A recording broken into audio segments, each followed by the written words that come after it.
আমি কবর থেকে বলছি, অর্ধগলিত পচা লাশ।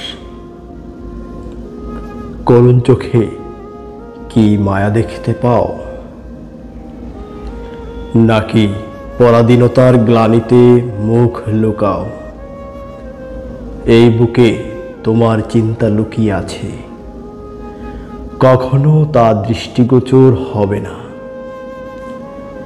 সারাদিন আমাকে তোমার অভাব বোধ করতে হয়।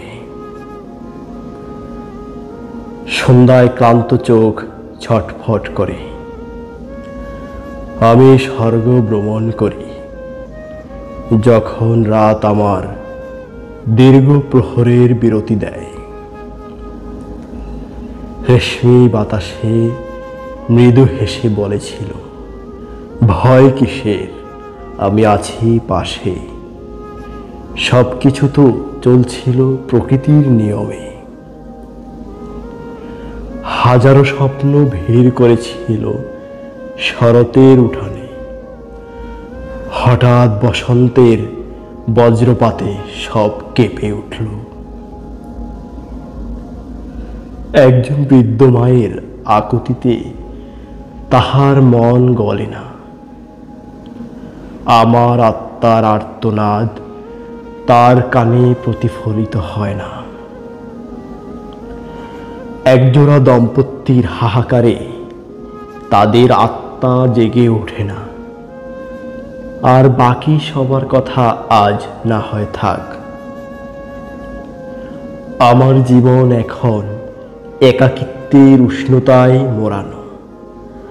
আমি মুক্ত, কিন্তু স্থানচ্যুত।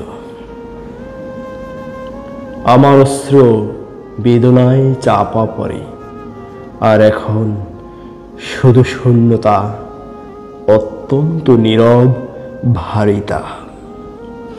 যদিও অবশেষে আমি জানি, ফিরে পাওয়ার আর কোনো উপায় নেই। ভেঙে পড়েছি, জীর্ণ হয়ে গেছি, ডুবে যেতে পারিনি, কিন্তু তীরে অজ্ঞান হয়ে গেছি।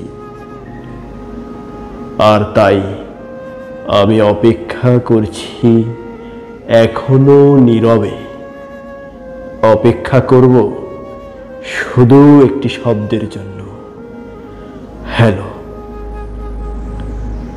যেমন পৃথিবী নিঃশ্বাসহীন নীরবে ভোরের প্রথম রশ্মির জন্য অপেক্ষা করছে।